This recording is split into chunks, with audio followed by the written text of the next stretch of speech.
Kisha pas qef me trajtu një hadith pejgamberit alayhis salatu wassalam, hadith që besoj e keni dëgjuar shumica për juve, hadith që për veti personalisht e du shumë dhe ndoshta më ka ra këtu në Shkup hera dytë që e trajtoj.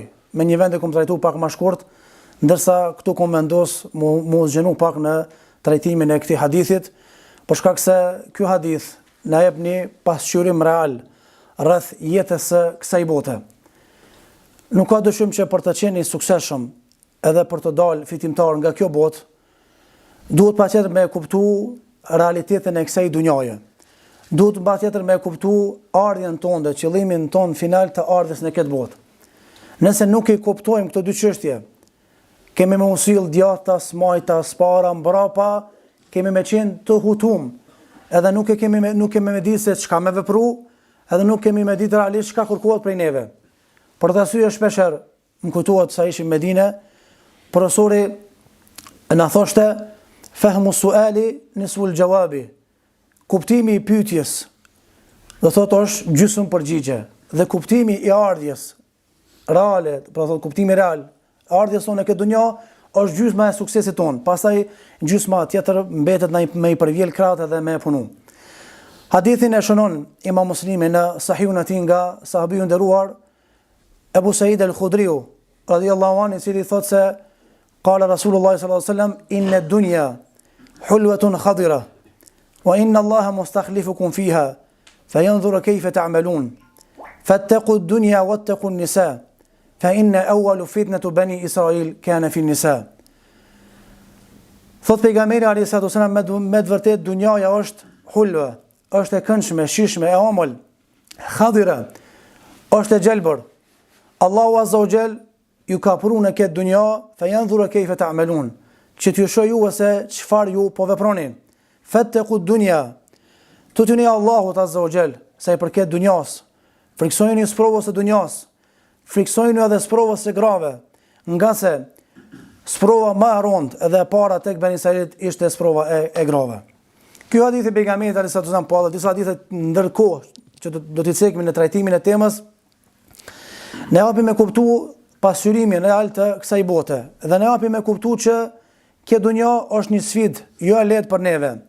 Kjo dunja është, çush ka thonë Luqman Hakimi e vladit vet, i ka thonë dunjaja i përngjan ndetit, që shumica për njerëzve të fundosen, e pa kush kalon. Dhe normalisht për të kalu kjo dunja, si duhet me kuptu, dhe thotë realitetin e ardhjes, dhe mi ja bashkangjit kësaj çështje takvon edhe devotshmërinë.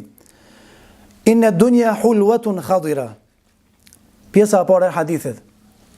Me të vërtetë dunjaja është hulwa, është e këndshme, e shishme. Që do thot, kuptimi i parë është natyra njerëzore që ka kriju Allahu Azza wa Jall është që të gjithë neve na ka ëndja edhe e duam në dunjan. Dhe kjo nuk ka ndalesë, për shkak se është e natyrshme me dash të mirën, me dash atë që është e shishme, është e këndshme.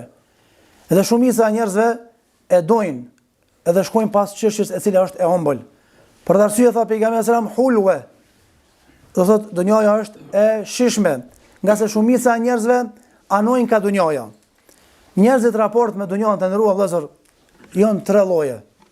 Nuk ka dyshim që lloji i parë është fitimtar, i dyti është i dështuar, edhe i tretë është i dështuar. Lloji i parë është ata njerëz të cilët e kanë kuptuar realitetin e ardhjes së tyre në këtë dunjë. Këta njerëz nuk rrinë duar kryq, edhe e kërkojnë riskun, edhe nuk ja kthejnë shpinën ahiretit. Edhe punojnë në këtë dunjë, por edhe punojnë për ahiret. Edhe këta punojnë sipas asaj që i ka porositur Allahu Azza wa Jall. Për të arsye Allahu tha: "Wabtaghi fima ataka Allahu ad-dar al-akhirah." Ma atë që Allahu të ka dhënë, pasurinë, dijen, fuqinë për punë, shfryzoj këto elemente, këto mjete, puna për çka më shfryzoj? E para është për ahiret. Mirë për çka? Wala tansa nasibaka min ad-dunya wa ahsin kama ahsana Allahu ilayk wala tabghi al-fasada fi al-ard inna Allaha la yuhibbu al-mufsidin. Mirë po Allahu thot mos e harro dhe nasibin, edhe çështjen e dunjas. Wa ahsin kama ahsana Allahu ilayk. edhe bë mirë që ka bë mirë ti Allahu Azza wa Jall, mos i në më bëu keq nga sa Allahu nuk i do ngatrimtarët dhe shkatrimtarët. Kjo është kategoria e parë. E kanë kuptuar qëllimin e ardhes së këtë dunjë, edhe e dyta, vazhdimisht ahiretit i japin përparësi, mirë po se lojnë edhe mangun dunjë. Të këtill shembull kemi plot. Ebu Bekr as-Siddiku radiallahu an, Abdurrahman ibn Aufi, pastaj më poshtë Imam Abu Hanife rahimullah, pastaj Layth ibn Sa'd as-Sahmi, kanë qenë të begatshëm edhe aspektin e dijes, aspektin e ahiretit, mi po, kur ka punë edhe në dunjë, kanë qenë të parë që kanë garu, nga se edhe këtë dunjas e kanë synuar që përmes saj me fitu kuna ato që është e përshtatshme me ahiretin. Allah na vë prej kategorisë parë. Kategoria e dytë është kategoria e femohuzve. Ata janë rob dinarit. Ata janë rob dirhemit, ata zotë e kanë epshin, ata zotë e kanë parën, Allahin e rujt. Këta se kanë kuptu, do thotë qëllimin e ardhes në këtë dunjë, po ajo çka më keq që këtyve nuk i intereson fare ahireti. Për ta syje veprat e tyre bëhen pluhur edhe hi ditën e gjykimit. Zoti kur mos na bëj prej tyre. Kategoria e tretë është kategoria e cila do thotë le mangu atë që Allahu ka porositur për të. Edhe këtë kategori e konvrej zakonisht në grupe të ndryshme të njerëzve. Kjo kategori apo këtë kategori bojnë edhe disa njerëz të cilët i vishën Islamit dhe rrohin gjërë se janë musliman, edhe se punojnë për Islamin. Sidomos do thotë grupet bashkëkohore, xhamatet e blig, një pjesë pasaj e sufive, ata thonë që nas duhet kur me punu në këtë dunjë. Veç duhet me bëu dhikr, veç duhet me lexu Kur'an, veç duhet me u ka për ahiret. Mirë po, a ke mu martu po? A ke fëmijë po? Kush i ushqen ata fëmijë tu? Kush ta ma familjen tënde? Andaj muslimani duhet më konë ideal, shembull për të mirë, nga se Islami gjithmonë e synon që është më e lartë e më e mira. Sa shembull kemi në kohën e pejgamberit që njerëz kanë lyp te i dërguari Allahut, i dërguari Allahut i ka thonë çka kimë ndon diçka. Ja ka pru një qebe me shit atë dhe me ja bleni bisht sopatës ose kryet e sopatës. Pastaj i ka kërkuar dikujt tjetër me ble bishtin, edhe ka thonë tash merr edhe shko puno dhe kërkoj rrezikun. Andaj Islami nuk thot me ne duar kryq, nuk thot me u izolu. Mirë po jo pastaj me thonë po du me punu dhe me ja kthy prapa shpinën ahiret e Allahut na rujt. Për të arsye Allahu në shumë vende na treg vërejtën në Kur'an që mos ta kalojmë atë limitin, mos kalojmë në ekstrem, si në lënje anash dunjon, po edhe si në ekstrem dhënje ndaj dunjos, me pas një mesatare. Mirë po jo dhe me mendu që dunja ki me qëndru për gjithmonë, po me përdor dunjan si mjet për të fitu ahiretin, me përdor dunjan si ur për të kalu në ahiret në atë që është e përgjithmonshme. Për të arsye Allahu ka thonë, kella bel tuhibbun al-ajila wa tadharun al-akhira. Ju keni punë, hallakam, keni kaos në shoqëri, në familje, do thotë në sistemin jetësor për shkak se e duan atë që është e përkohshme. Fitohet shpejt ama i vjen edhe fundi shpejt. Wa tadharun al-akhira. E lun atë që është, do thotë e përgjithmonshme ahireti. Ajete tjetër apo pjesa tjetër, bel tu'thirun al-hayata ad-dunya wal-akhiratu khairu wa abqa. Ju jeni për atyre që sakrifikoni ekstrem për dunjon, ndërsa loni ahiretin e cila është më e mirë për juve, edhe më e, do thotë më e përgjithmonshme se ta dunjoja. Gjithmonë Allahu kur e ka krahasuar dunjon me ahiretin, do thotë dy krahasime i ka cek. Në fundin e surës Taha, kur flet Allahu Azza wa Jall për ata, do thotë që ja kthejnë shpinën udhëzimit Zotit xhelalu ala, dhe tregon se si i dënon ahiret, që me kallëzu që në dunjë lulësh kjo për juve. Është xhenet çka jeni të përjetu ju. Çka tha wal adhabul akhirati ashad. Dënimi i botës tjetër është më i rëndë se sa i dunjos. Shembull konkret është puna e zjarrit. Me dhez një qiri me vendos gishin të, e largon më një herë, edhe pse zjarri është shumë modest, shumë i thjeshtë është. Mirë po s'e ma, me sekonda apo 100 sekondës. Para mendon sa i fuqishëm ka ardhur për hadithe. Gjërat e notës është 79 herë më i frikshëm dhe më i fuqishëm mos janë me xhenemit. Edhe dyta është wa abqa. Dënimi i botës tjetër është i vazhdueshëm. Ke dunjë, ke boni krim, ke boni zullum, e ma burgin e caktum, ose dënimin e caktum edhe i vjen dikur fundi, ama botën tjetër, nëse vdes pa iman, duke anashkalu ahiretin, tudhun pas dunjos, fillojnë dënimet edhe pastaj nuk kanë fund dënimet, Allahi na ruaj. Për arsye, si ja vlen më ulodh shumë për dunjë, por jo edhe me anashkalu dunjon në tërësi, nga se do thotë një gjë e tillë bie pastaj në kundërshtim me konditat e Islamit, s'paku kështu na flasin ajetet dhe hadithet, po edhe praktika e të parëve tonë selefus salih. Inna dunya hulwa.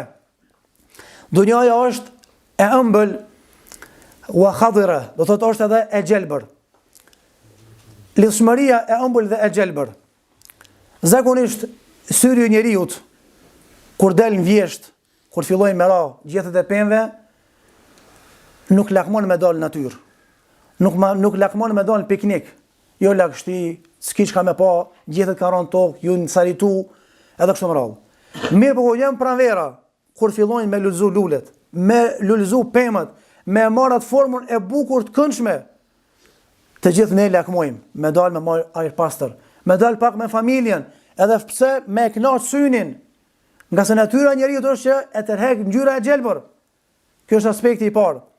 Aspekti i dytë ka thonë ulemaja, ka thonë e gjelbër, për shkak se qysh gjelbërohet pema në pranverë, dalin gjethet e gjelbër, çashtu i vjen momenti, do thotë që në vjesht filloj me uzverdh, pastaj edhe me ra. Çka ka lidhë gjelbër me dunjan? Ku është arsyeja? Urësia është se dunjaja ka fillimin edhe ka mbarimin. Sot je, nesër nuk je. Çështu është edhe puna e pemës. Do thotë i dalin gjethet, gjelbërohet, por vjen edhe koha kur i saritohen, do thotë gjethet, edhe pastaj vjen koha dhe bine tërësia, Allahu na ruaj. Andaj çdo kush që ka mendu me ik vdekjes, do thotë e ka pa që ka dështu, i ka ra pishmon, por vonë ka qenë pishmanllëku i tij.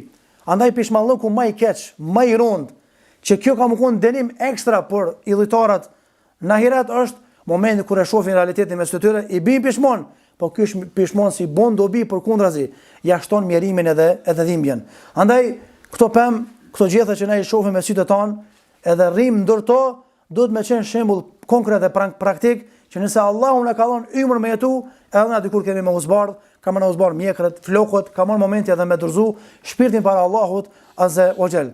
Dhe kjo është edhe një nga metodologjitë e pejgamberit sallallahu alaihi wasallam që i dërguari i Allahut i ka përdor për t'ia treguar njerëzve realitetin e kësaj bote. Wa inna Allaha mustakhlifukum fiha fayanzur kayfa ta'malun. Allahu azza wa jall me urtësinë dhe dinën e tij absolute na ka prunë këtë dunjë që të na shohë neve ai çfarë na punojmë. Allahu i ka caktuar gjërat 50.000 vjet para se me krijuar qiellin dhe tokën. Ai e din që na shka kemi me punu edhe ku kemi me shku. Mirë po, na ka pru neve këtu, me na tregu që këtë dunja keni ardhë me mbajt rend, me mbajt regull, nga se krijesat gjigante para juve kanë kundërshtu këtë amanet. Argument thot Allahu azza wa jall, inna aradna al-amanata ala as-samawati wal-ardi wal-jibal, fa abayna an yahmilnaha wa ashfaqna minha wa hamalaha al-insan innahu kana zaluman jahula. Na kemi paraqit këtë amanet. Inna aradna al-amanata ala as-samawati wal-ard. Ja kemi paraqit qejve, e kanë refuzu, tokës e kanë refuzu, kodrave male e kanë refuzu, e mor këtë përgjegjësi njeriu, pa ditë se sa është këtë përgjegjësi, innehu kana zaluman jahula, mirë po njeriu është ignorant dhe e ka marrë këtë përgjegjësi për me vete, edhe normalisht nuk e ka ditë se sa rënd është me pas mbi supet e tij këtë çështje. Për të arsye Allahu ka thënë wala tufsidu fil ardi ba'da islahiha.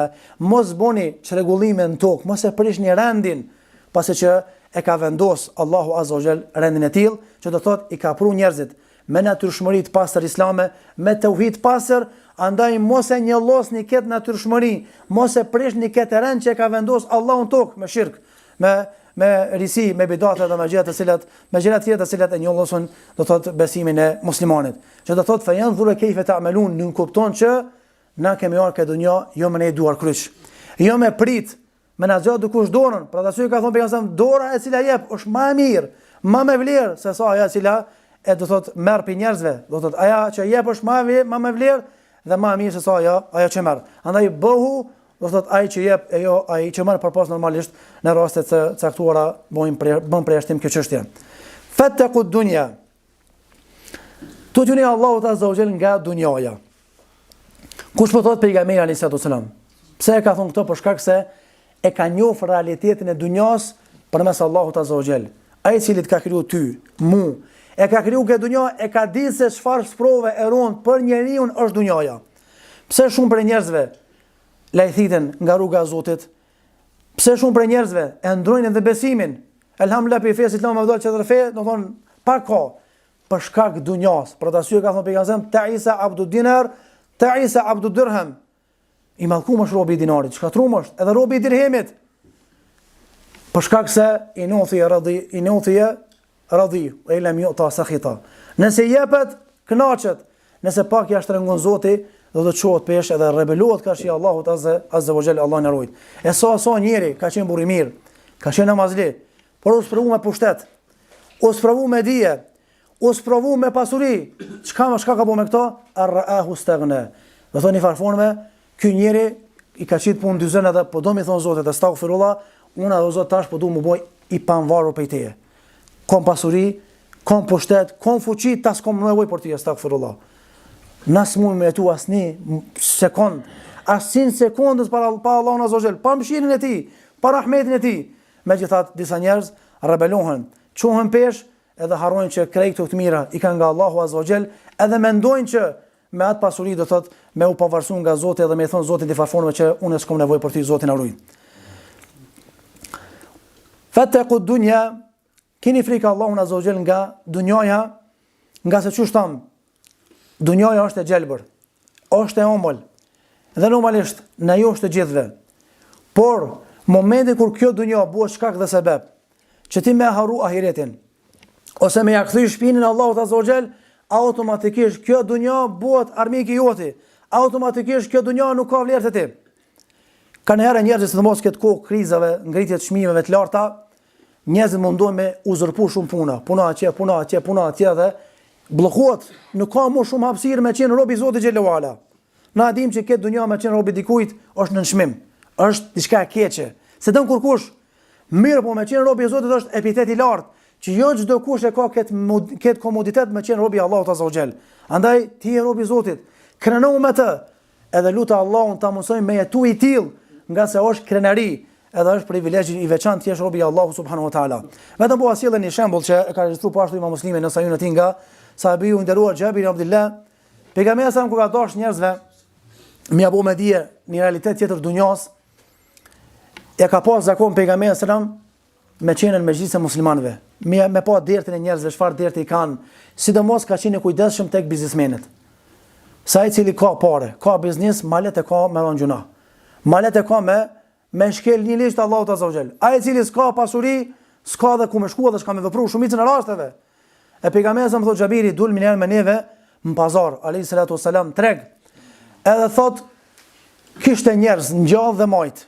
Edhe pa një cjap i cili kishte ngordhull me vesh të prerë. E kapi për vesh qapin, edhe tha kush prej juve pe blen këtë cjap me 1 dinar. Shoku të çdo ja Rasulullah. Çka po na duhet kë? Edhe më koni gjallë, sen zvyn, kur gjos zvyn. Plus vesh të prerë edhe i gjallë më kon s'na kish kry punë për biznes. Nuk ka lejë shumë kohë, tha kush për merë këto, falas pa pare. Tha ja Rasulullah, që kam përna vynë neve ki, s'ka hajrë për këti. Tha pejgamberi pasha Allahun azza wa jall, dunjaja është më pa vlerë te Allahu, se sa do thot këtë jap me vesh prej që ju të jeni të pa, plus është një ngordhur. Për të arsye pejgamberi sallallahu alajhi wasallam në hadithin e Imam Ahmedit në musnedin e tij, i ka thonë ayuhan nas, o ju njerëz, ittaqullaha, tutuni Allahut azza wa jall wa ajmilu fi talab. Edhe pastroni, çiltërsoni rrugët e kërkimit të pasurisë. Edhe ose ato pozitës të postit. Jo me dredhia, jo me gjëra dyshimta. Kërkoj pasurinë në mënyrë halal. Wa ajmilu fi talab, mënyrë më të mirë të mundshme. Inna an-nafsa lan tamuta hatta tastawfi rizqaha. Nga se nuk u bën vaki asnjë shpirt që e ka krijuar Allahu azza wa jall me dal prej kësaj dunjaje ose me vdek pa shijuar dhe rrezikun e fundit që Allahu ja ka caktuar në këtë dunjë më marr. Andaj neve na takon me punu.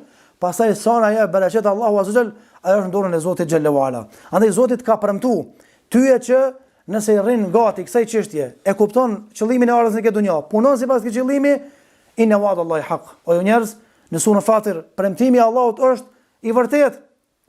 Wala yaghurrannakum al-hayatu dunya. Mos ju mashtrojë dunjaja, edhe ai i cili është i mashtruar, shejtani i mallkuar. Pastaj tha, fattaqu dunya wattaqu nisa. Keni frikë Allahun azza wa jalla edhe çështën edhe sprovën e grave. Kur e kanë komentuar ulemat këtë pjesë ditë kanë thonë pse bashta pejgamberi mas dunjas sprova grave, çka ka lidhen sprova grave me dunjan? Kanë thonë që nuk ka sprovë më të madhe për burrat në këtë dunja se sa sprova e grave. Që kush e ka qel këtë derë, kush e ka trokit këtë derë, do thotë ka rënë te Allahin e rujt. Andaj mos e provoko veten. Mos e hap këtë derë. Mos ju afro kësaj dere. se burrat mëdhej tek këtij umeti, do thotë kanë testuar veten, mirë po kanë dështuar në këtë çështje.